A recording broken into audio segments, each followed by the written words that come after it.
വേദപുസ്തകത്തിലെ മറഞ്ഞു കിടക്കുന്ന ചില കഥാപാത്രമെങ്കിലും ഒന്നോ രണ്ടോ ആളുകളെങ്കിലും ഈ 4 ദിവസം കൊണ്ട് പരിചയപ്പെടണമെന്നാണ് ഞാൻ പ്രാർത്ഥനാപൂർവ്വം ആഗ്രഹിക്കുന്നത്. നമ്മുടെ ഒരുമിച്ചുള്ള ധ്യാനത്തിനായി വേർതിരിച്ചിരിക്കുന്ന വേദഭാഗം സംഖ്യാപുസ്തകം 27-ാം അധ്യായം 1 മുതൽ 11 വരെയുള്ള വാക്യങ്ങളാണ്. അതിന്റെ 1-ാമത്തെ വാക്യം മാത്രം സമയത്തിന്റെ പരിമിതി കൊണ്ട് ഞാൻ വായിക്കുന്നു. സംഖ്യാപുസ്തകം 27-ാം അധ്യായം അതിന്റെ 1-ാമത്തെ വാക്യം. അനന്തരം യോസഫിന്റെ മകനായ മനശ്ശയുടെ കുടുംബങ്ങളിൽ മനശ്ശയുടെ മകനായ മാഖീരിന്റെ മകനായ ഗിലെയാദിന്റെ മകനായ ഹേഫരിന്റെ മകനായ സെലോഫഹാദിന്റെ പുത്രിമാർ അടുത്തു വന്നു. അവന്റെ പുത്രിമാർ മഹള, നോവ, ഹൊഗ്ള, മിൽക്ക, തിർസ എന്നിവരായിരുന്നു. ദൈവസന്നിധിയിൽ നമ്മുടെ തലകളെ ഉണക്കി പ്രാർത്ഥിക്കാം. സ്വർഗീയ പിതാവേ, അവിടുത്തെ പാദപീഠം ചേർന്നിരുന്ന് മറിയെ പോലെ വചനം പഠിക്കുവാൻ ഞങ്ങൾക്ക് നൽകുന്ന വിലയേറിയ അവസരത്തിനായിട്ട് നന്ദിയോടെ സ്തോത്രം. വചനത്തിന്റെ സാരം സത്യമാണല്ലോ കർത്താവെ. ആ സത്യത്തെ ഞങ്ങളുടെ ഹൃദയങ്ങളിൽ കർത്താവെ ഞങ്ങൾ സംഗ്രഹിക്കുവാനും ആ സത്യവചനത്തിൽ ഞങ്ങൾ നിലനിൽക്കുവാനും ആ വചനത്തിന്റെ സാക്ഷ്യം വഹിപ്പാനും ഞങ്ങളെല്ലാവരെയും വ്യക്തികളായ കുടുംബങ്ങളായി സഹായിക്കണമേ എന്ന് പ്രാർത്ഥിക്കുന്നു. ബലഹീനനെ ക്രൂശിന്റെ മറവിൽ മറച്ചുകൊള്ളും. പ്രിയമക്കൾക്ക് അനുഗ്രഹമായ ദൂത പങ്കിടുവാൻ ഈ പ്രഭാതത്തിൽ ഇടനെ ശക്തീകരിക്കണം. തിരുനാമം മാത്രം മഹത്വപ്പെടണം. യേശു മശിഹ മൂലം ഞങ്ങൾ പ്രാർത്ഥിക്കുന്നു. കരുണ തോന്നി കേൾക്കുമാറാകണമേ. ആമേൻ. അനന്തരം യോസഫിന്റെ മകനായ മനശ്ശയുടെ കുടുംബങ്ങളിൽ മനശ്ശയുടെ മകനായ മാഖീരിന്റെ മകനായ ഹേഫരിന്റെ മകനായ ശെലോഫറാത്തിന്റെ പുത്രിമാർ ആയി അടുത്തു വന്നു. അവന്റെ പുത്രിമാർ മഹള, നോവ, ഹൊഗ്ള, മിൽക്ക, തിർസ എന്നിവരായിരുന്നു. മിസ്രൈമിൽ വെച്ച് ഫറവോ രാജാവിന്റെ ക്രമീകരണ പ്രകാരം ജോസഫ് വിവാഹം കഴിച്ച് മിസ്രൈമി സ്ത്രീയാണ് അസ്നത്ത്. ഈജിപ്തിലെ പുരോഹിതനായ പൊത്തീഫറയുടെ മകളായിരുന്നു അവൾ. ഉൽപ്പത്തി പുസ്തകം 41-ാം അധ്യായം 50-51 വാക്യങ്ങൾ നമുക്കത് വായിക്കുവാനായിട്ട് സാധിക്കും. ജോസഫിനെ കാരാഗൃഹത്തിൽ അടയ്ക്കാൻ കാരണക്കാരനായ പൊത്തീഫർ അല്ല. ആ പൊത്തീഫറിനെ കുറിച്ചല്ല ഞാൻ പറയുന്നത്, പുരോഹിതനായ പൊത്തീഫറയുടെ മകളെ കുറിച്ചാണ്. അസ്നത്തിൽ പിറന്ന 2 ആൺമക്കളിൽ ഒരുവനായിരുന്നു മനശ്ശെ, മറ്റവൻ എഫ്രൈം. മനശ്ശെയും എഫ്രൈമും ഇസ്രയേലിൽ 12 ഗോത്രങ്ങളുടെ ഭാഗമായി മാറിയ ചരിത്രം നമുക്കറിയാം. ജോസഫിന്റെ മകൻ മനശ്ശെയുടെ കൊച്ചു മകനാണ് ഹേഫറിന്റെ മകനായ ശെലോഫഹാദ്. പറയാൻ തന്നെ അല്പം പ്രയാസമാണ്. ശെലോഫഹാദ് എന്നാണ് നാം വായിക്കുന്നത്. മനശ്ശെ ഗോത്രക്കാരനായ ശെലോഫഹാദ് ദൈവം മിസ്രൈമിൽ നിന്ന് വിടുവിച്ച ജനത്തിന്റെ ഭാഗമായി വാഗ്ദത്ത നാട്ടിലേക്ക് പ്രതീക്ഷയോടെ യാത്ര ചെയ്ത ഒരു യഹൂദ പുരുഷനായിരുന്നു ശെലോഫഹാദ് എന്ന് നാം ചരിത്രം പഠിക്കുമ്പോൾ മനസ്സിലാക്കുവാനായിട്ട് സാധിക്കും. ശെലോഫഹാദിന്റെ ഭാര്യയെ കുറിച്ചുള്ള പരാമർശം വേദപുസ്തകത്തിലില്ല. നേരത്തെ മരണപ്പെട്ട് കാണുമായിരിക്കാം.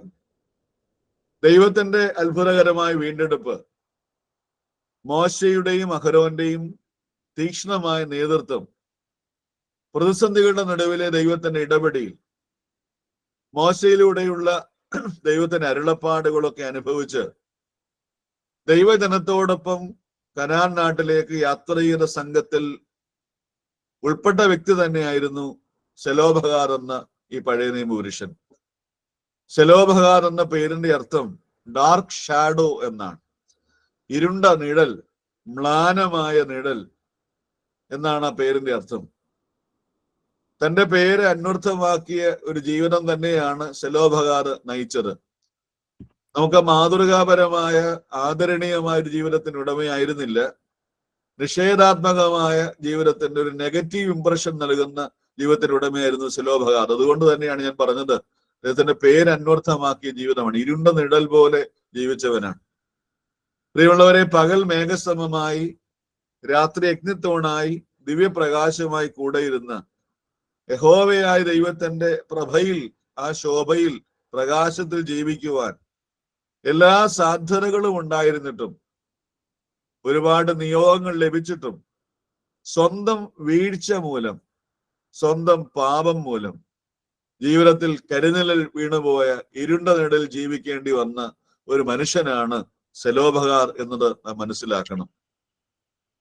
വീഴ്ചകളെ തിരിച്ചറിയുവാൻ കഴിയുന്നവർക്കും അതിനെ ഏറ്റുപറയാൻ മനസ്സുള്ളവർക്കും അതിനെ തിരുത്തുവാൻ തീരുമാനമെടുക്കുന്നവർക്കും അന്നും എന്നും പ്രതീക്ഷ നൽകുന്ന പുസ്തകമാണ് വേദപുസ്തകം.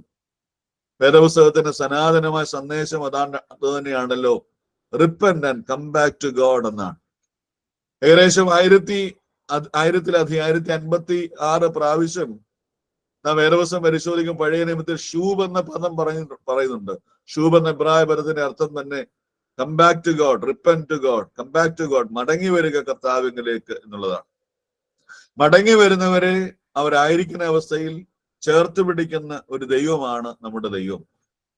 വീണുപോയ സെലോബഹാദിന്റെ കുടുംബത്തെ ഉയർത്തുവാൻ, വേദപുസ്തകത്തിൽ മായ്ക്കാൻ പറ്റാത്ത ചരിത്രത്തിന്റെ ഭാഗമായി സെലോബഹാദിന്റെ കുടുംബം തീരുവാൻ കാരണക്കാരായത് സെലോബഹാദ് ജന്മം നൽകിയ 5 മക്കളാണ്. പുത്രന്മാരല്ല, പുത്രിമാരാണ്. ആ 5 പുത്രിമാരാണ് ഇനിയുള്ള നമ്മുടെ ധ്യാന വിഷയം. സെലോബഹാദിന്റെ പുത്രിമാരെന്നാണ് നാം ഇവിടെ വായിച്ചത് തന്നെ. നിത്യ കനാനിലേക്ക് പോകുവാൻ നോക്കി പാർക്കുന്ന ഞാനും നിങ്ങളും ജീവിതത്തിൽ എന്നും മാതൃകയാക്കേണ്ട നിസ്തുല്യമായ 4 മാതൃകകൾ ഈ സെലോബഹാദിന്റെ പുത്രിമാരിൽ നമുക്ക്, ഈ പെൺമക്കളിൽ കാണുവാനായിട്ട് സാധിക്കും. അതാണ് നാം ഒരുമിച്ച് ധ്യാനിക്കുന്നത്. അതുകൊണ്ട് ഇന്നത്തെ നമ്മുടെ ധ്യാനത്തിന് തലക്കെട്ട് തന്നെ സെലോബഹാദിന്റെ പുത്രിമാർ എന്നുള്ള വിഷയമാണ്. എന്താണ് അവരിൽ നാം പഠിക്കുന്നതായ പാഠങ്ങൾ? ഒന്നാമത്തെ പാഠം, അവർ ദൈവത്തെ ആഴമായി ഭയപ്പെട്ടവരായിരുന്നു. ദൈവത്തെ ആഴമായി ഭയപ്പെട്ട സെലോബഹാദിന്റെ പുത്രിമാർ, daughters of Zelophehad who feared God very much. Zelophehad Manasseh ഗോത്രത്തിൽ ഉൾപ്പെട്ടയാളാണെന്ന് ഞാൻ പറഞ്ഞു. ഇസ്രായേലിന്റെ ചരിത്രത്തിൽ ദൈവാശ്രയത്തിന്റെയും വിശുദ്ധിയുടെയും വിനയത്തിന്റെയും ക്ഷമയുടെയും ഒക്കെ മാതൃക പുലർത്തിയ ജോസഫിന്റെ പാരമ്പര്യത്തിൽ വളർന്നു വന്ന വ്യക്തിയാണ് സെലോബഹാദ്. പിതാക്കന്മാരുടെ പുണ്യമുള്ള പാരമ്പര്യങ്ങളെ ഗൗരവമായി കണ്ട് അതിൽ തന്നെ നിലകൊള്ളാൻ ആഗ്രഹിച്ച വ്യക്തിയായിരുന്നു സെലോബഹാദ്. ദൈവജനത്തിന്റെ ഭാഗമായി തീരാൻ ഭാഗ്യം ലഭിച്ചവനായിരുന്നു. ദൈവജനത്തോടൊപ്പം മിസ്രൈമിലെ അടിമത്തത്തിന്റെ വേദന അനുഭവിച്ചറിഞ്ഞവനാണ്. ദൈവത്തിന്റെ അത്ഭുതകരമായ വീണ്ടെടുപ്പിന് സാക്ഷ്യം വഹിച്ചവനാണ്. വാഗ്ദത്ത കനാൻ നാട്ടിലേക്കുള്ള യാത്രയിൽ പങ്കാളിയായവനാണ്. ഈ യാത്രയിൽ ദൈവം സെലോബഹാദിന് നൽകിയ മക്കളാണ് ഈ 5 മക്കൾ. മരുഭൂമിയുടെ ചൂടും ചൂരും ഒക്കെ അനുഭവിച്ച് വളർത്തപ്പെട്ട 5 പുത്രിമാരാണ്, 5 പെൺമക്കളാണ്. അവരുടെ പേരുകൾ വായിച്ചു: മഹള, നോവ, ഹോഗ്ല, മിൽക്ക ആൻഡ് തിർസ. ദൈവഭയമുള്ള തലമുറയായി വളർത്തപ്പെട്ട 5 പുത്രിമാർ. അതിന്റെ വ്യക്തമായ ഉദാഹരണം അവരുടെ പേര് തന്നെയാണ്. അവരുടെ പേര് നാം പരിശോധിച്ചാൽ, ഇംഗ്ലീഷിൽ നാം അത് എഴുതിയാൽ, എല്ലാ പേരിന്റെയും അവസാനത്തെ 2 അക്ഷരം AH എന്നാണ്. മഹള, നോവ, ഹോഗ്ല, മിൽക്ക, തിർസ. ആഹ് എന്നാണ് അവസാനത്തെ 2 അക്ഷരത്തിന്റെ പേര്. ആഹ് എന്നത് യഹോവയുടെ ചുരുക്കപ്പേരാണ്. യാഹുവേ എന്നുള്ള വാക്കിന്റെ ചുരുങ്ങിയ പേരാണ്, ചുരുക്കപ്പേരാണ്. യഹോവ എന്നുള്ളതിന്റെ ചുരുക്കപ്പേരാണ് AH, യാഹ്, ആഹ് എന്നുള്ളത്. അപ്പോൾ ശക്തമായ ദൈവവിശ്വാസമുള്ള എബ്രായർ അവരുടെ മക്കളുടെ പേരുകളിൽ യഹോവയുടെ പേരുകളും ചേർത്തിരുന്നു. അപ്രകാരമാണ്. അപ്പോൾ യഹോവയോടുള്ള ആഴമേറിയ വിശ്വാസത്തിൽ ജീവിച്ച സെലോബഹാദ് അതുകൊണ്ടാണ് തന്റെ മക്കൾക്ക്, ജനിച്ച മക്കളുടെ പേരുകളിൽ യഹോവയുടെ പേരും കൂടി ചേർത്തത്. തങ്ങളുടെ മക്കളുടെ പേരുകൾ മാത്രമല്ല, അവരുടെ ജീവിതത്തിൽ എന്നും ഈ ദൈവബന്ധം ഉണ്ടാകണമെന്ന് അപ്പൻ ആഗ്രഹിച്ചു കാണുമായിരിക്കാം. അവരെന്നും യഹോവയുടെ വഴികൾ നടക്കണമെന്നും യഹോവയിൽ തന്നെ ശരണപ്പെടണമെന്നും യഹോവയുടെ സാക്ഷ്യം നിറവേറ്റണമെന്നും സെലോബഹാദ് ആഗ്രഹിച്ചു കാണും. എന്നാൽ പലപ്പോഴും ആഗ്രഹിച്ചെങ്കിലും സെലോബഹാദിന്റെ വഴിയിൽ തന്നെ വീഴ്ചയുണ്ടായി നാം ഗൗരവമായിട്ട് പഠിക്കും. ഇന്ന് പല മാതാപിതാക്കളും പേരുകൾ തിരഞ്ഞെടുക്കുവാൻ ശ്രമിക്കുമ്പോൾ തീർച്ചയായിട്ടും അവരുടെ പേരുകൾ ഇടുന്നതിലൂടെ അവർ ആഗ്രഹിക്കുന്നത് അവരുടെ പ്രതീക്ഷയാണ്.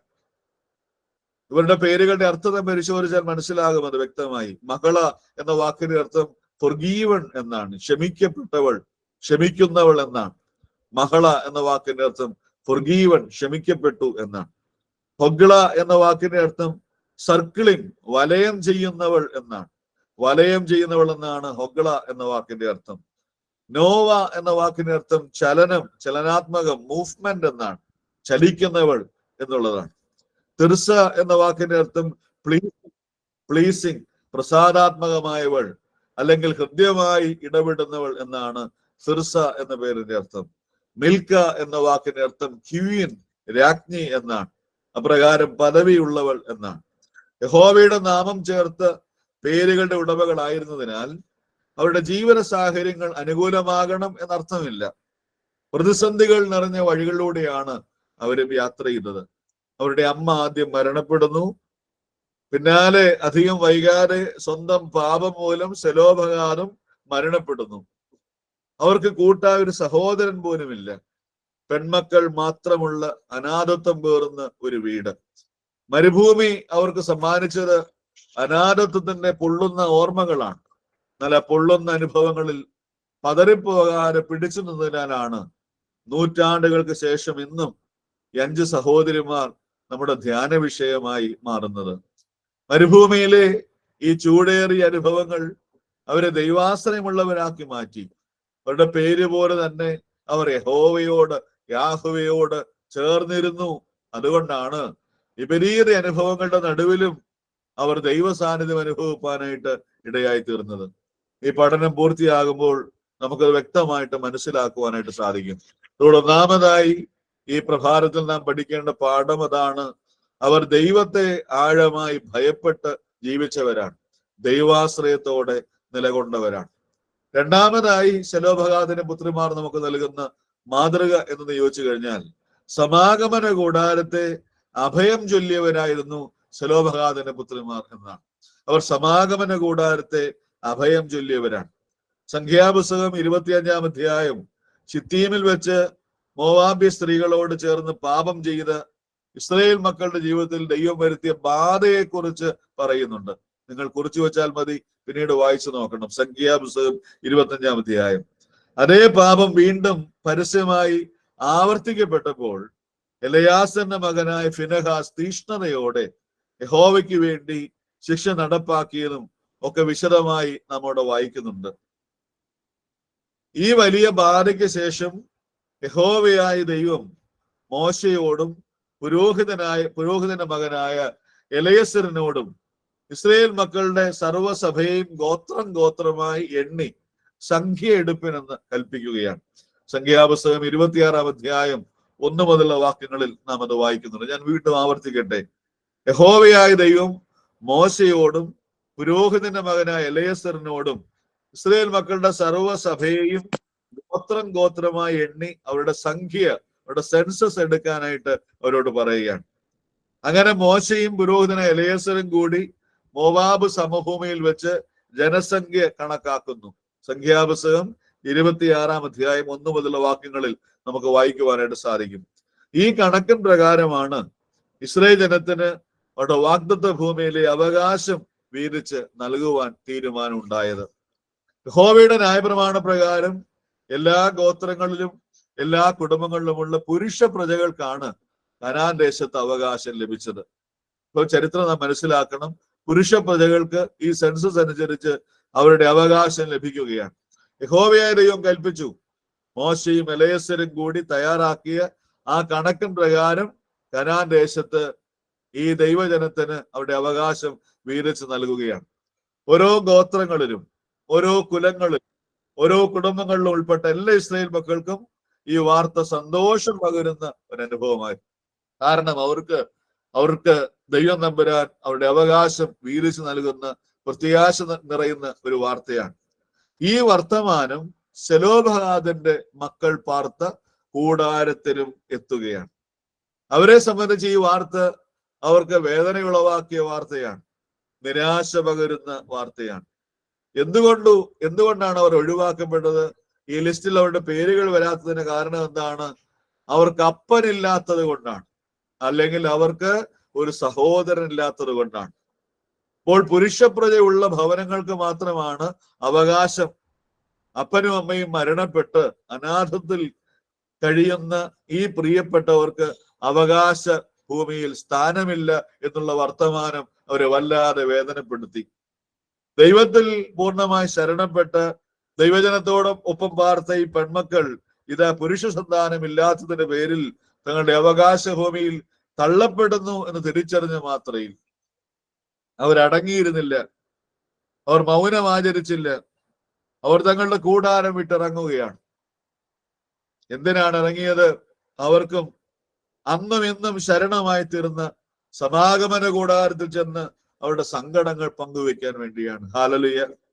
സമാഗമന കൂടാരത്തിന്റെ മഹത്വവും സമാഗമന കൂടാരത്തിന്റെ ശക്തിയും സമാഗമന കൂടാരത്തിന്റെ പ്രത്യാശയും രുചിച്ചറിഞ്ഞവരാണ് ഇവർ. പ്രതിസന്ധിയുടെ സമയത്തും സമാഗമന കൂടാരത്തെ അവർ ശരണം ചൊല്ലുകയാണ്. സംഖ്യാപുസ്തകം 26-ാം അധ്യായം 33-ാമത്തെ വാക്യം വായിക്കുമ്പോൾ ലിസ്റ്റ് മോശ വായിക്കുന്നതായിട്ട് നമുക്കവിടെ കാണാൻ സാധിക്കും. അവരുടെ പേരുകൾ വായിച്ചു. എന്നാൽ അവിടെ പറയുന്നത് അവർ പുത്രന്മാരുണ്ടായില്ല, അതുകൊണ്ട് അവർ തള്ളപ്പെട്ടു എന്നാണ് റിമാർക്ക് എഴുതി വെച്ചിട്ടുണ്ട് അവിടെ. പ്രിയമുള്ളവരെ, സമാഗമന കൂടാരത്തിന്റെ അനുഭവത്തിൽ നാം ചില കാര്യങ്ങൾ മനസ്സിലാക്കണം. അവർ സമാഗമന കൂടാരത്തെ അഭയം ചൊല്ലി എന്ന് പറയുമ്പോൾ ഒന്നാമതായിട്ട് നാം മനസ്സിലാക്കേണ്ടത് അവർ തക്ക സമയത്ത് തന്നെ സമാഗമന കൂടാരത്തിന്റെ അടുത്ത് വന്നു എന്നാണ്. They approached the tabernacle of God at the right time. Canaan ദേശത്തേക്കുള്ള പ്രവേശന പട്ടികയിൽ തങ്ങളുടെ പേരുകൾ ഒഴിവാക്കപ്പെട്ടു എന്ന് അറിഞ്ഞ മാത്രയിൽ തന്നെ അവർ ഒരുമനപ്പെട്ട് സമാഗമന കൂടാരത്തിന്റെ വാതിൽക്കലെത്തി. സംഖ്യാപുസ്തകം 27-ാം അധ്യായം 1-2 വാക്യങ്ങൾ. ആരും പറഞ്ഞിട്ടോ ആരും നിർബന്ധിച്ചിട്ടോ അല്ല അവർ സമാഗമന കൂടാരത്തിന് അരികിൽ വന്നത്. ഇസ്രായേൽ ജനക്കൂട്ടത്തിൽ ആരുടെയും സപ്പോർട്ട് അവർക്കില്ല. അവർക്ക് മധ്യസ്ഥത വഹിക്കാൻ ആരുമില്ല. സ്ത്രീകളാണ് അവരെന്നുള്ള പരിമിതി അവർ ചിന്തിച്ചില്ല. അവർ 5 പേരും ഒരു സംഘമായി ചേർന്ന് ഈ സമാഗമന കൂടാരത്തിന് അരികിലേക്ക് വരികയാണ്. അപ്പോൾ ഇസ്രായേൽ ജനതയുടെ നടുവിൽ ദൈവത്തിന്റെ തിരുനിവാസമായ സമാഗമന കൂടാരത്തിൽ അടുത്ത് വരുന്നവർക്ക് ഏത് സമയത്തും അതിന് മറുപടിയുണ്ട്, പ്രതിഫലമുണ്ടെന്നുള്ള ബോധ്യം അവർക്കുണ്ടായിരുന്നു. അതുകൊണ്ടാണ് ഇതറിഞ്ഞ മാത്രയിൽ തക്ക സമയത്ത് തന്നെ സ്വന്തം കൂടാരം വിട്ട് അവർ സമാഗമന കൂടാരത്തെ അഭയം ചൊല്ലിയത്. ഇസ്രായേൽ ജനതയുടെ ചരിത്രവും അവർക്ക് ദൈവം നൽകിയ ന്യായപ്രമാണവും നന്നായി അറിയാവുന്ന വിവേകമുള്ള 5 പെൺകുട്ടികൾ നമ്മുടെ സങ്കടങ്ങൾ, നമ്മുടെ സംഘർഷങ്ങൾ, നമ്മുടെ സംശയങ്ങൾ, നമ്മുടെ ആവശ്യങ്ങൾ, നമ്മുടെ വേദനകൾ, നമ്മുടെ ഉത്കണ്ഠകൾ, നമ്മുടെ ആവലാതികൾ, നമ്മുടെ ആഗ്രഹങ്ങൾ ധൈര്യമായി സമർപ്പിക്കുവാൻ ദൈവം നമുക്ക് ഒരു സമാഗമന കൂടാരം നൽകിയിട്ടുണ്ട്. പ്രിയരെ, സമാഗമന കൂടാരത്തെ സമർപ്പിക്കാൻ നമുക്ക് ദൈവം തന്റെ പുത്രനിലൂടെ അവകാശവും അനുവാദവും തന്നിട്ടുണ്ട് എന്നുള്ള കാര്യം നാം ഒരു കാലത്തും വിസ്മരിക്കേണ്ട കാര്യമില്ല. നമുക്കതിന് മധ്യസ്ഥൻ ആവശ്യമില്ല, നമുക്ക് ശുപാർശകൾ ആവശ്യമില്ല, നമ്മൾ എങ്ങും പോയി മെഴുകുതിരി കത്തിക്കേണ്ട കാര്യമില്ല. ധൈര്യമായി എം.ഇ. ചെറിയാൻ സാറ് മധുരയുടെ മണ്ണിൽ സുബ്രഹ്മണ്യപുരം എന്ന ഹൈന്ദവ സങ്കേതത്തിൽ കർത്താവിന്റെ വേല തീഷ്ണതയോടെ നിറവേറ്റിയ സമയത്ത് പ്രതിസന്ധികൾ ഏറെ ഉണ്ടായിരുന്നു. പട്ടിണിയായിരുന്നു പലപ്പോഴും.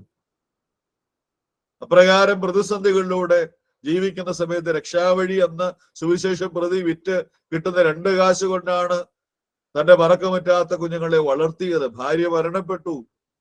പ്രതിസന്ധികൾ നിറയുന്ന കാലമാണ്. എന്താണ് ഭക്തൻ പാടിയത്? ദിനവും മനമേ തൽസമയം വൻ കൃപകൾ പ്രാപിപ്പാൻ അതിധൈര്യമായി കൃപാസനത്തിൻ അന്തികത്തിൽ ചെന്നു നീ. ധൈര്യമായി കൃപാസനത്തിന് അരികിൽ തക്ക സമയത്ത് എല്ലാനുള്ള അവകാശവും അനുവാദവും ഉള്ളപ്പോൾ എന്തിനാണ് മനസ്സ് ഭാരപ്പെടുന്നത്? എന്തിനാണ് പതറിപ്പോകുന്നത്? അവർ തക്ക സമയത്ത് തന്നെ ഈ സമാഗമന കൂടാരത്തിൽ അടുത്തു വന്നു എന്നാണ്. 2 സമാഗമന കൂടാരത്തിൽ അടുത്തു വന്നവരുടെ വീഴ്ചകൾ പൂർണ്ണമായി ഏറ്റുപറഞ്ഞു. രണ്ടാമതായി അവർ ചെയ്ത കാര്യമാണ് they confessed their sin or shortcomings. സമാഗമന കൂടാരത്തിന് മുമ്പിൽ മോശയുടെയും എലയസന്റെ മുമ്പിൽ നിൽക്കുന്ന 5 പുത്രിമാരുടെ മനസ്സ് നാം വായിക്കണം. അവർക്ക് യോഗ്യതയൊന്നും പറയാനില്ല, അവർക്ക് പ്രാഗൽഭ്യമൊന്നും അവകാശപ്പെടാനില്ല. തങ്ങളുടെ കുടുംബത്തിനുണ്ടായ വീഴ്ചയെക്കുറിച്ച് വ്യക്തമായ ബോധ്യം ഈ 5 മക്കൾക്കും ഉണ്ട്. പാപത്തിന്റെ കാരണം തങ്ങളുടെ പ്രിയ പിതാവായ സെലോഭഗാദാണെന്ന് അവർക്ക് നന്നായിട്ട് അറിയാം. അവരത് മറച്ചു വെക്കുന്നില്ല, ദൈവസന്നിധിയിൽ അത് ഏറ്റുപറയുകയാണ്. സംഖ്യാപുസ്തകം 27-ാം അധ്യായം 1-2 വാക്യങ്ങളിൽ നാം വായിക്കുന്നത്, സമാഗമന കൂടാരത്തിന്റെ വാതിക്കൽ നിന്ന് പറഞ്ഞത് എന്തെന്നാൽ, ഞങ്ങളുടെ അപ്പൻ മരുഭൂമിയിൽ വെച്ച് മരിച്ചുപോയി. 3-ാം വാക്യം പ്രത്യേകം എടുത്തു പറയുന്നു, ഞങ്ങളുടെ അപ്പൻ കോരസിനോട് ചേർന്ന് പാപം ചെയ്ത് മരിച്ചതല്ല. എന്തുകൊണ്ടാണ് അവർ അങ്ങനെ എടുത്തു പറഞ്ഞത്? ഈ ചരിത്രമൊക്കെ, അപ്പന്റെ ജീവിതത്തിൽ വന്ന പിഴവുകളൊക്കെ നന്നായി പെൺമക്കൾക്ക് അറിയാമായിരുന്നു. കോരഹ് കൂട്ടരും ചെയ്ത പാപം ഇസ്രായേൽ ചരിത്രത്തിലെ ഒരു കറുത്ത അധ്യായമാണ്. സംഖ്യാപുസ്തകം 16-ൽ നാം അത് വായിക്കുന്നുണ്ട്. കോരഹിന്റെ നേതൃത്വത്തിൽ 250 പേർ മോശയും അഹരോനും വിരോധമായി കൂട്ടം കൂടുകയാണ്. അവരുടെ പൗരോഹിത്യത്തെ, ദൈവത്തിന്റെ തിരഞ്ഞെടുപ്പിനെ അവർ ചോദ്യം ചെയ്തു. അവർ പറഞ്ഞു, പൗരോഹിത്യം നിനക്ക് മാത്രമല്ല ഞങ്ങൾക്കും വേണം. ദൈവത്തിന്റെ വിടുതൽ നിനക്ക് മാത്രമല്ല സമ്മാനിപ്പാൻ കഴിയുന്നത്, ഞങ്ങൾക്കും കഴിയും. അപ്പോൾ ദൈവത്തിന്റെ അഭിഷിക്തനായ മോശയ്ക്ക് വിരോധമായി കൂട്ടം കൂടി എതിർപ്പെട്ടപ്പോൾ അവർ 250 പേരും കൂടെ ധൂപകലശവുമായി യഹോവയുടെ സന്നിധിയിൽ വന്നു. സംഖ്യാപുസ്തകം 16-ാം അധ്യായം 30-31 വാക്യങ്ങൾ നാം വായിക്കുന്നത് ഒരു ദുരന്തത്തിന്റെ ചരിത്രമാണ്. എന്ത് സംഭവിക്കുന്നു? ദൈവത്തിന്റെ അഭിഷിക്ത ദാസനെതിരെ വിരൽ ചൂണ്ടി വന്ന ഈ കോരഹും കൂട്ടരും ഭൂമി പിളർന്ന് അവരുടെ കുടുംബം ഉൾപ്പെടെ കൊല്ലപ്പെട്ടു എന്നാണ്. കൂടാതെ 14,700 പേർ ബാധ മൂലം മരണപ്പെട്ടു എന്നാണ്. ഇപ്പോൾ യഹോവയ്ക്കെതിരെ അത്രയും ഗുരുതരമായ പാപം ചെയ്ത വ്യക്തിയല്ല ഞങ്ങളുടെ അപ്പൻ സെലോഭഗാദ്. ഞങ്ങളുടെ അപ്പൻ ഒരു ദൈവനിഷേധി ആയിരുന്നില്ല, റിബലിയസ് പേഴ്സണാലിറ്റി ആയിരുന്നില്ല. 3-ാം വാക്യത്തിൽ അവർ പറയുന്നത്, ഞങ്ങളുടെ അപ്പൻ സ്വന്തം പാപത്താൽ അത്രേ മരിച്ചത്. ആ പാപത്തിന്റെ വിശദാംശങ്ങൾ അവിടെ രേഖപ്പെടുത്തിയിട്ടുണ്ട്. സംഖ്യാപുസ്തകം 14-ാം അധ്യായത്തിൽ കനാൻ നാട് ഉറ്റുനോക്കാൻ പോയ മോശയെ അയച്ച 12 പേർ, 12 ഗോത്രതലവന്മാരിൽ 10 പേരും നെഗറ്റീവ് റിപ്പോർട്ടാണ് നൽകിയത്. നമുക്കത് പിടിച്ചടക്കാൻ പ്രയാസമാണ്.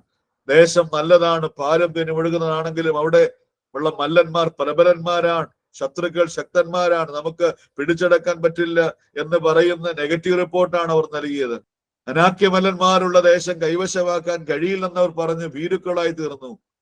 യോശുവയും കാലേബും മാത്രമാണ് പോസിറ്റീവായിട്ട് പറഞ്ഞത്.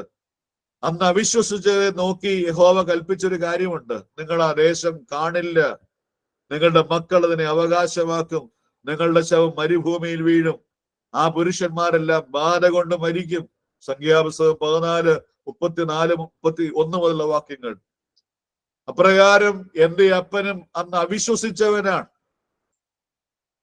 ദേശം കൈവശമാക്കുകയില്ലെന്ന് പറഞ്ഞ 10 പേരുടെ സംഘത്തോടൊപ്പം നിന്ന് എന്റെ അപ്പനും അത് ചിന്തിച്ചവനാണ്. അപ്രകാരമുള്ള അവിശ്വാസം മൂലം മരണപ്പെട്ടു പോയവനാണ് ഞങ്ങളുടെ അപ്പനായ സെലോഭഗാദ്.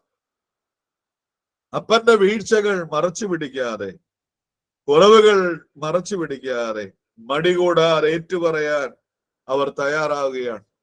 ഞങ്ങളുടെ അപ്പൻ കോരഹിനെ പോലെ ദൈവത്തിന്റെ അഭിഷേകത്തിനെതിരെ നിന്നവനല്ല, കനാൻ നാട്ടിലേക്കുള്ള പ്രവേശനത്തെ അവിശ്വസിച്ചവനാണ്. ആ അവിശ്വാസം മൂലം അവൻ മരണപ്പെട്ടു പോയി. അവന്റെ പാപം, അവന്റെ അവിശ്വാസം ഞങ്ങളോട് പൊറുക്കണമേ എന്ന് പ്രാർത്ഥിക്കുന്ന ഈ സെലോഭഗാദിന്റെ പുത്രിമാർ. നെഹമ്യാവ് അനുദപിച്ചതുപോലെ ഞങ്ങളുടെ പിതാക്കന്മാരും നിന്നോട് വഷളത്വം പ്രവർത്തിച്ചു, ദോഷമായി പ്രവർത്തിച്ചെന്ന് പറയുന്ന ഈ പാപാനുഭവത്തിന്റെ ഏറ്റുപറച്ചിൽ, ഈ പെൺമക്കളുടെ അനുതാപം, ഹൃദയപൂർവമായ അനുതാപം യഹോവ അംഗീകരിച്ചു. മോശയ്ക്കും എലയസറിനും അവരോട് ആർദ്രത തോന്നി. ഞങ്ങൾ അനാഥരാണ്, ഞങ്ങൾക്ക് സഹോദരങ്ങളില്ല എന്നുള്ള അവരുടെ അപേക്ഷ അവരെ വല്ലാതെ വേദനപ്പെടുത്തി.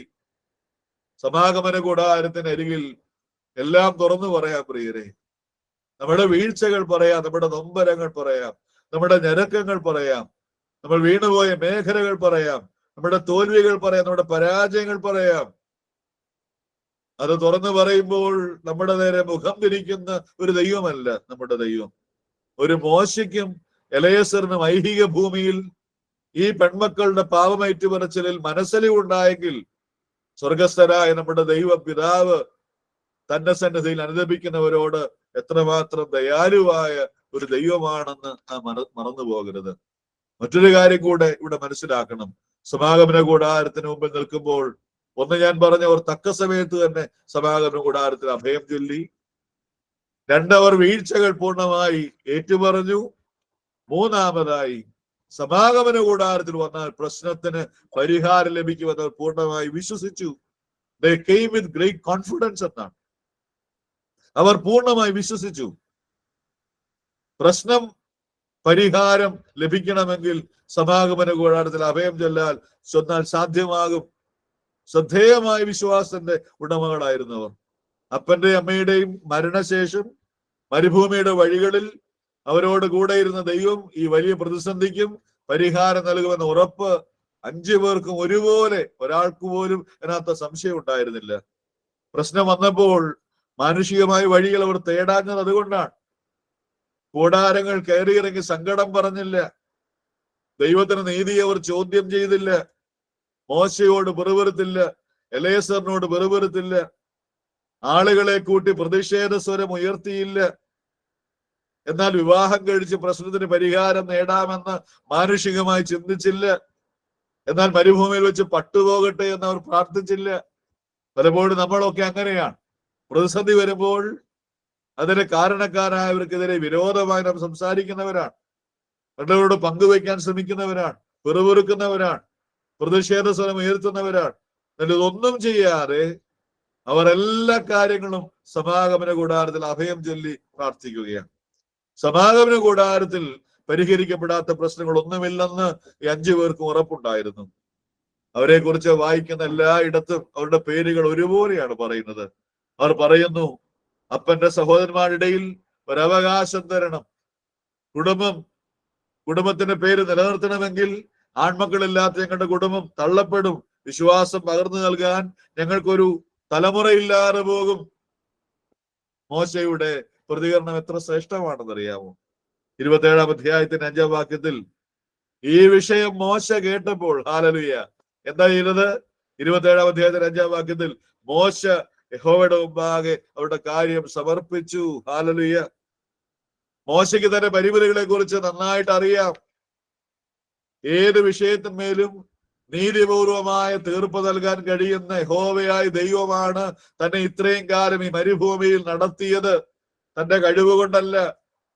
അപ്പോൾ അങ്ങനെയെങ്കിൽ അവരുടെ അപേക്ഷ കേട്ട് അതിന് തക്കതായ ഉത്തരം ലഭിക്കണമെങ്കിൽ ആ വിഷയം യഹോവയുടെ സന്നിധിയിൽ തന്നെ സമർപ്പിക്കണമെന്ന് മോശയ്ക്കറിയാം. നീതിപൂർവമായി തീർപ്പ് നൽകാൻ കഴിയുന്ന ഒരു ദൈവം. യഹോവ അവരുടെ അപേക്ഷ കേട്ടു. അവർക്ക് അവകാശം നൽകി അവരെ അനുഗ്രഹിച്ചു എന്നാണ്. ദൈവം അവർക്കായി ഒരു പുതിയ കൽപ്പന എഴുതി. Hallelujah. A law of inheritance. പുരുഷ സന്താനമില്ലാത്ത ഭവനങ്ങളിലെ പെൺമക്കൾക്ക് അപ്പന്റെ സ്വത്തിന്മേൽ അവകാശമുണ്ടെന്ന് സ്വർഗത്തിലെ ദൈവം അന്ന് തീർപ്പ് കൽപ്പിച്ചു. അന്ന് വരില്ലായിരുന്നു. ഈ പെൺമക്കളുടെ മധ്യസ്ഥത മൂലം, അപേക്ഷ മൂലം, പ്രാർത്ഥന മൂലം, സമാഗമന കൂടാരത്തെ അഭയം ചൊല്ലിയത് മൂലം ദൈവം തമ്പുരാൻ ഒരു പുതിയ കൽപ്പന പുറപ്പെടുവിച്ചു. അതായത് പിന്തുടർച്ച അവകാശ നിയമം. ശാശ്വതമായി അവർക്കും അവകാശമുണ്ട്. ഹല്ലേലൂയ. ദൈവത്തിന് നന്ദിയോടെ സ്തോത്രം. പുരുഷ സന്താനമില്ലാത്ത ഭവനങ്ങളിലെ പെൺമക്കൾക്ക് അപ്പന്റെ സ്വത്തിന്മേൽ അവകാശമുണ്ടെന്നുള്ള തീർപ്പ് ഇന്നുണ്ടായതല്ല. ഇന്ന് ഹൈക്കോടതിയോ സുപ്രീം കോടതിയോ ഉണ്ടാക്കിയതല്ല. ഹല്ലേലൂയ. അന്ന് സമാഗമന കൂടാരത്തിൽ മധ്യസ്ഥ അണയ്ക്കാൻ തയ്യാറായ 5 പെൺമക്കളുടെ അപേക്ഷയിന്മേൽ സ്വർഗം കൽപ്പിച്ച തീർപ്പാണ്. തന്നെ നന്മ അനുഭവിക്കുന്ന ആരെങ്കിലും എന്നെ കേൾക്കുന്നുണ്ടെങ്കിൽ ദൈവത്തിന് നന്ദി പറയണം. ഹല്ലേലൂയ. അതിന് കാരണക്കാരായത് മഹള, നോവ, ഹൊഗ്ല, മിൽക്ക, തിർസ എന്നീ സഹോദരിമാരാണ്. അവരോട് നാം ഏറെ കടപ്പെട്ടിരിക്കുന്നു. അവരെ ഓർത്ത് നാം ദൈവത്തിന് സ്തോത്രം ചെയ്യണം. യഹോവ നീതിമാൻ. അവൻ നീതിയെ ഇഷ്ടപ്പെടുന്നു. നേരുള്ളവർ അവന്റെ മുഖം കാണുമെന്നുള്ളത് നാം മറന്നു പോകാൻ പാടില്ലാത്ത കാര്യമാണ്. എന്നെ കേൾക്കുന്ന ദൈവജനമേ, ദൈവസന്നിധിയിൽ നമ്മൾക്ക് വളരെ പ്രത്യാശ നൽകുന്ന രണ്ട് ചിന്തകളാണ് ഞാൻ പ്രധാനമായിട്ട് ഇത് നിങ്ങളോട് പറയാനായിട്ട് ആഗ്രഹിച്ചത്. ഒന്നാമതായിട്ട്, ഈ സെലോഭഗാദിന്റെ പുത്രിമാർ നമുക്ക് നൽകുന്ന അവരുടെ പേരിനോടൊപ്പം യഹോവയുടെ പേരുണ്ട്. അവർ ദൈവത്തെ ആഴമായി ഭയപ്പെട്ടവരായിരുന്നു എന്നുള്ളതാണ്. രണ്ടാമതായിട്ട്, അവർ സമാഗമന കൂടാരത്തെ അഭയം ചൊല്ലിയവരാണ്. സമാഗമന കൂടാരത്തെ അഭയം ചൊല്ലി എന്ന് പറയുമ്പോൾ അതിൽ 3 കാര്യങ്ങൾ ഞാൻ പറഞ്ഞു. അവർ തക്ക സമയത്ത് സമാഗമന കൂടാരത്തിന് അരികിൽ വന്നു എന്നുള്ളതാണ്. 2, സമാഗമന കൂടാരത്തിന് അരികിൽ വന്നവർ അവരുടെ വീഴ്ചകളെ, അവരുടെ സംഘർഷങ്ങളെ, അവരുടെ പാപാനുഭവങ്ങളെ ഉള്ളതുപോലെ തുറന്ന് ദൈവസന്നിധിയിൽ ഏറ്റുപറഞ്ഞു എന്നുള്ളതാണ്. മൂന്നാമതായിട്ട്, സമാഗമന കൂടാരത്തിന്റെ അരികിൽ വന്നാൽ പരിഹാരം ലഭിക്കാത്തതായി ഒന്നുമില്ലെന്നുള്ളത് പരിപൂർണം അവർ വിശ്വസിച്ചു. ഹല്ലേലൂയ. ആ വിശ്വാസം അവർക്ക് അനുഗ്രഹമായി തീർന്നു എന്നുള്ളതും നാം മനസ്സിലാക്കണം. ഹല്ലേലൂയ. ദൈവത്തിന് നീയോട് സ്തോത്രം. എന്റെ വാക്കുകൾ ഉപസംഹരിക്കട്ടെ. ഇനി 2 ചിന്തകൾ കൂടെ ഉണ്ട്. നമ്മൾ നാളെ രാവിലെ ഒരുമിച്ച് കൂടുമ്പോൾ ഇതിന്റെ വാക്ക് നമുക്ക് ചിന്തിക്കാം. തുടർന്ന് മറ്റൊരു വിഷയത്തെ കുറിച്ച് അടുത്ത ദിവസം നമുക്ക് പിന്നീട് ചിന്തിക്കുകയും ചെയ്യാം. ദൈവഭാഗം നമ്മെ തന്നെ സമർപ്പിക്കാം. പ്രിയരെ, കർത്താവേ, ഞങ്ങളുടെ ജീവിതത്തിന്റെ ഏത് പ്രതിസന്ധികളുടെ നടുവിലും പതറിപ്പോകാതെ ഞങ്ങൾക്ക് തുറക്കപ്പെട്ടൊരു സമാഗമന കൂടാരമുണ്ട്, കാൽവറിയിൽ പിളർന്ന ഒരു ചങ്കുണ്ട് എന്നുള്ളത് ഓർത്തുകൊണ്ട് ഞങ്ങളുടെ ജീവിതത്തിന്റെ ഭാരങ്ങളും പ്രതിസന്ധികളും ആവശ്യങ്ങളും ആവലാതികളും സംഘർഷങ്ങളും നൊമ്പരങ്ങളും ഞങ്ങളുടെ ജീവിതത്തിലെ വീഴ്ചകളും പരാജയങ്ങളും എല്ലാം നിന്റെ സന്നിധിയിൽ ഏറ്റുപറയാൻ കർത്താവേ, ഇതിലൂടെ ലഭിക്കുന്ന ശക്തിയും മറുപടിയും അനുഭവിച്ച് ഞങ്ങളുടെ ജീവിതയാത്ര പ്രത്യാശയോടെ തുടരുവാൻ ഞങ്ങളെ സഹായിക്കണമേ എന്ന് നമുക്ക് ദൈവത്തിൽ പ്രാർത്ഥിക്കാം. ദൈവം തമ്പുരാൻ നമ്മെ സഹായിക്കുമാറാകട്ടെ. ആമേൻ.